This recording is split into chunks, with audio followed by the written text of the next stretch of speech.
Magandang araw mga kaibigan. Ngayong araw ay tuturuan namin kayo kung paano tumugtog ng Gitara. Unang-una, dapat may gitara ka. gitara. At pangalawa, Dapat matyaga. at pangatlo, at ang ating huli, Tamang postura. Paano nga ba ang tamang postura kapag naggigitara? Unang-una, dapat ang posisyon ng iyong gitara ay hindi nakaganto. Nakaganto o nakaganto. Dapat paganto. Kasi, walang ibang pwedeng posisyon na iyong gagamitin para mag...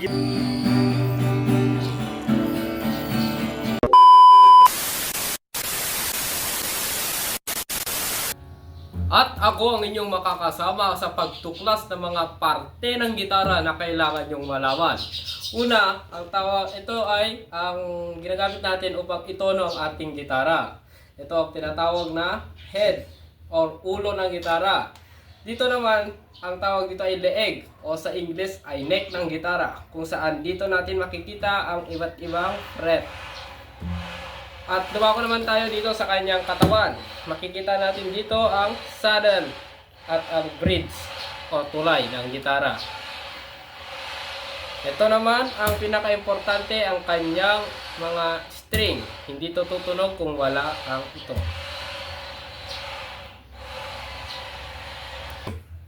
Handa ka na bang matutunan ang una mong kanta? Halina kaibigan! Bago kayo matuto o tumugtog ng isang kanta, kailangan nyo muna matutunan ang iba't ibang klase ng chords. So, tuturo namin sa inyo ang 4 basic chords. Pero sa 4 na chords na to ay madami na kayong kantang matutugtog. Una ay ang chord na G. G as in golf. Action! Unang-una mga kaibigan, ang iyong kinderliit ay lagay mo sa unang string sa may ikatlong fret. So paano nga ba malalaman kung nasaan ang ikatlong fret? Ganito. Ito ang unang fret, 1. Itong pangalawa, 2. At itong ikatlo, 3. So, unang-unang iyong hinliit ay lagay mo sa unang string sa may ikatlong fret. Pangalawa, ang iyong singsingan ilagay mo sa pangalawang string sa may ikatlong fret. Pangatlo, ang iyong hindigit na ilagay mo sa pinakahuling string o pang-anim na string sa may ikatlong fret. At pang-apat at ang huli ay ilagay mo ang iyong hintodoro sa ika-limang string sa may ikalawang fret. So, ganito ang kanyang itsura. Pangalawa ay E minor. Ito ay napakadali, sobrang napakadali mga kaibigan. Unang-una, ang iyong hindi gitna ay ilagay mo lamang sa pang-apat na chord sa may pangalawang frets. Pangalawa, ilagay mo lamang ang iyong hintodoro sa pang-limang chord sa may ikalawang fret. So magiging ganito siya. Pangatlong chord Pangatlo. ay ang D chord. As in, dog. Woof woof. Ito ay sobrang napakadali lamang mga kaibigan. Unang-una, ang iyong hindi gitna ay ilagay mo lamang sa pang-unang chord or string sa may pangalawang fret. Ikalawa, ilagay mo lamang ang iyong hintodoro sa pangatlong string sa may pangalawang fret. Ang huli at ang pangatlo, ilagay mo lamang ang iyong singsingan sa may pangatlong string. Hindi, pangalawang string pala at pangatlong fret. So magiging ganito siya. Pang-apat ay ang C. C. C. C. Cut. Cut. Cut. Ito sobrang napakadali mga kaibigan. Unang-una, ilagay mo lamang ang iyong singsingan sa may pang-limang chord, hindi pang-limang string sa may pangatlong fret. At pangalawa, ilagay mo lamang ang iyong hindi gitna sa may pang-apat na string sa may pangalawang fret. At panghuli, ilagay mo lamang ang iyong hintuturo sa pangalawang string sa unang fret. C. Yun lamang mga kaibigan ang 4 basic chords.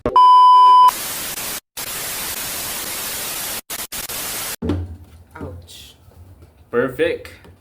So ngayon tuturo namin sa inyo ang kantang Perfect. I found the love for me. So naturo na sa inyo ang 4 basic chord kanina. So ang chord ng Perfect ay G, E minor, C, at D. Very good. At ang strumming ay tuturo sa inyo ng aking kasama ngayon, si Joseph Martin. Halika! At ito ang tamang paraan ng pagkalabit ng gitara sa kantang Perfect. So, ang gagawin mo lamang ay puro pababa ang iyong pagkalabit. Katulad na lang ng ganito.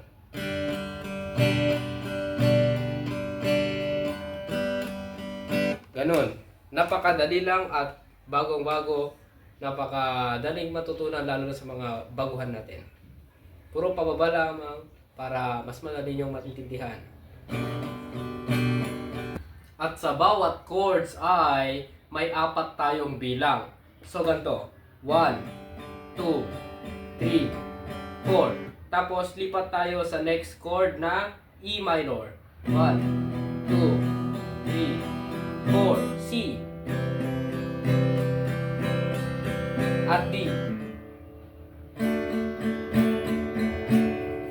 Ganun lamang po mga kaibigan. At ulit-ulitin nyo lang yon at okay na.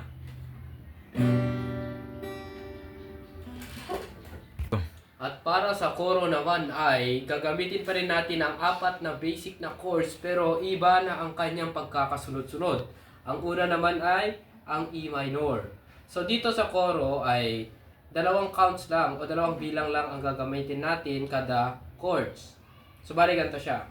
Ang susunod sa E minor ay gagamitin natin ang C, pagkatapos ng C ay G at ang huli ay D. So ngayon mga kaibigan, tutugtugin na natin ang kantang Perfect. Tara! Okay. Intro muna.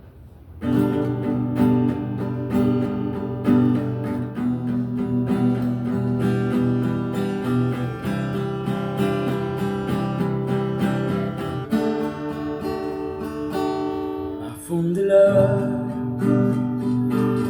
for me down in the sky red and found